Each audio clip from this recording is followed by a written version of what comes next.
Good morning. My name is Xin Wei, a PhD student from Shanghai Jiao Tong University. Today's presentation, I'm gonna talk about our recent work on hybrid models based on infinite slope stability analysis and different data-driven approaches for regional landslide susceptibility mapping.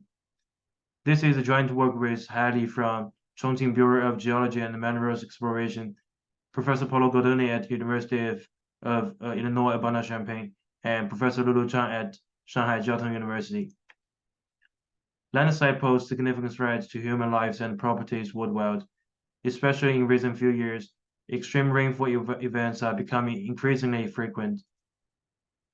Landslide hazard and risk mitigation in China is very challenging, particularly for the Three Gorges Reservoir area, where many hydropower stations are located. A considerable number of landslides have been triggered due to heavy rainfall and seasonal variations in reservoir water levels. Landslide susceptibility mapping refers to the practice of identifying and mapping the spatial distribution of landslides which exist or potentially occur in an area by using geospatial, geological, and environmental data such as slope angles, soil type, vegetation cover index, and rainfall patterns. LSM is critical for hazard mitigation, aiding land use planning, infrastructure development, insurance rate structuring, and resource allocation policies. It's also the basis for hazard analysis and risk assessment. Many LS models have been proposed, including knowledge-based model, data-driven models, physical-based models, and hybrid models. However, different models have their own pros and cons. In terms of data-driven models, they are trained by using historical landslide data, which includes landslide inventory and also landslide explanatory factors. Usually, there is no need to obtain geotechnical properties such as friction angle and cohesion over large regions for these data-driven models. However, these models can produce good predictions only when the training and testing datasets are very similar. Most studies have focused on applying LSM models within the same regions where they were initially trained. However, terrible prediction results might be obtained when applying these models to applying these trained models to other regions where the geological and histological conditions are usually different. For physical-based models, they directly establish and governing equations of slope instability mechanisms, and they don't really require landslide inventories for establishing these models. However, performance might be limited due to model errors arising from inaccurate model forms, missing variables, and so on. And also obtaining soil properties is necessary, but for obtaining soil properties, especially at regional scales, is very challenging. Here we illustrate an example of applying a physical-based model, which is called triggers to the Three Gorges Reservoir area. As you can see, the unstable areas are way overestimated, and also the distribution of safety factor values within the polygon corresponding to one landslide record is very discrete. Considering the pros and cons of both data-driven and physical-based models, their integration might bring us some potential benefits. So our previous work proposed a hybrid framework that includes a data-driven module and a physical module. The physical module is integrated with the data-driven module from two aspects. Firstly, the physical module creates a new nonlinear explanatory factor, namely slope safety factor, to replace the lithology factor as one of the input factors of the data-driven module. Then the replacements converts disparate lithology units between regions into safety factor, which has a fixed range of values and also continuous. Secondly, the physical module pre-selects non-Landslide samples based on safety factor values. More specifically, only the non-Landslide samples with average safety factor greater than 1 are kept for training. The data-driven module forms the core of the hybrid framework, which captures the spatial and interchannel correlations between Landslide explanatory factors and also the Landslide inventory. Based on the introduced hybrid framework, here we propose 2 new hybrid models based on the infinite slope stability analysis and different data-driven approaches. The selected data-driven approaches include logistic regression, which is a classic statistic algorithm, and also convolutional neural network, which is a representative deep learning method. To investigate the effect of considering grade spatial neighborhood on model performance, 2 different input scenarios are discussed, where most of the models in the literature use 1-grid samples. More specifically, 1-grid sample refers that the model input is the explanatory factors at 1 grid, which assumes that the stability of 1 grid is only related to the grid itself.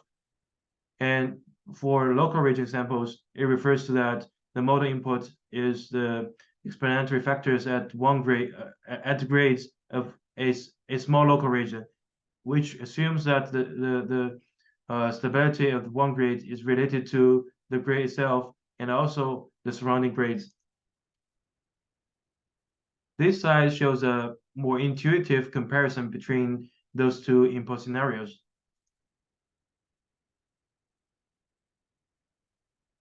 To make the logistic regression-based hybrid model and CAN-based hybrid model comparable, here for hybrid model 2, we use CAN with only 1 convolutional layer. It's worth to emphasize that CAN would have fewer parameters than logistic regression models at similar model complexity because of the characteristic of local connecting and weighting sharing mechanism of CAN. Both hybrid models use infinite slope stability analysis as a physical module. In this study, the training, testing, and validation datasets are derived from different regions. The training dataset is taken from Zhuyuantang in Fengjie County, where the testing dataset is taken from Qinliantang in the same county. Wushan County is additionally used as a validation region to further verify the cross-regional generalization ability. This slide shows the location of our study area. In total, 9 Landslide explanatory factors are used as an input with a spatial resolution of 30 meters. Here we compared the weights of logistic regression and hybrid model 1 using 1-grid samples. The weights of safety factor in hybrid model 1 is about negative 4.1, where the weight of lithology is only about negative 0.26. This shows that the physical module transforms the original data into a more important Landslide explanatory factor. We also compare the effect of considering pixel or grade spatial neighborhood and the impact sample size of hybrid model 1. Results show that the hybrid model 1 using 1-grid samples has a lowest AUC value of 0.664. For the models using local region samples, the AUC values are significantly improved with AUC values above 0.7, and 270 meters is found to be the optimal size.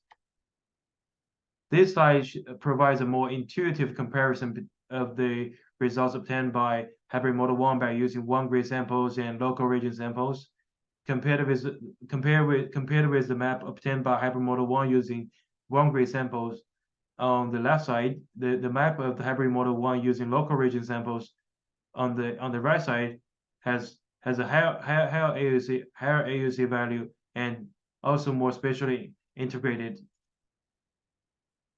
To discuss the effect of increasing non-linearity of the data-driven module, this slide shows the results obtained by hybrid model 1 and hybrid model 2 using local region samples. These two maps have a very similar spatial patterns, where the AUC of hybrid model 2 is slightly better, slightly higher than that of hybrid model 1. However, the effect of considering great spatial neighborhood on model performance surpasses that of increasing the nonlinearity of the model of the data-driven model. We also study the impact of training sample quantity on model performance. As the proportion of training set data decreases from 100% to 10%, the model performance of these two hybrid models decreases slightly. It's because even if the training set proportion is 10%, there are still a little bit more than 500 available training samples, which is close to the number of parameters that need to be trained. Since CNN has fewer parameters to train compared to logistic regression, the point at which the model performance slightly declines when the training data is reduced occurs later for hybrid model 2 than for hybrid model 1. Then we apply the training model obtained from Zhuyuantang Fengjie County to another new county, Wushan County. The lithological conditions are totally different from the training and testing areas, and the validation area is way larger than the training area. And it needs to be emphasized that there is no historical data is used for fine-tuning and updating the training model. Results show that both hybrid models produced very impressive results, where hybrid model 2 is a little bit slightly better than hybrid model 1. So in this study, we developed and compared two novel hybrid models based on infinite slope stability analysis and different data-driven approaches for landslide susceptibility mapping. Taking into account the spatial neighborhood of the input grade and adopting nonlinear data-driven models, nonlinear data-driven algorithms can both enhance model performance. However, the former has a more significant impact. Nowadays, machine learning algorithms are becoming more and more complex. As a result, the parameters that need to be trained in those models are also increasing. More model parameters mean that more samples are needed for training. However, in the case of landslide susceptibility mapping, and perhaps I believe also many other geotechnical engineering problems, the number of obtainable samples are always very limited. Therefore, I think we should choose an algorithm that is suitable for our problem instead of choosing a fancy or more complex one.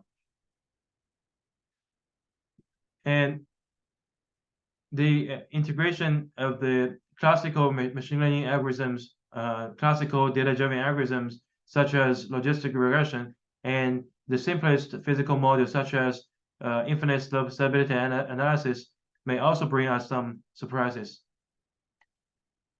So this concludes my presentation. I welcome any questions. Here I have also attached my QR code for my Google Scholar profile, where you can find the two published journal papers about the hybrid framework. And once again, thank you for your time. And for more interesting videos available at this channel. And with that, thank you.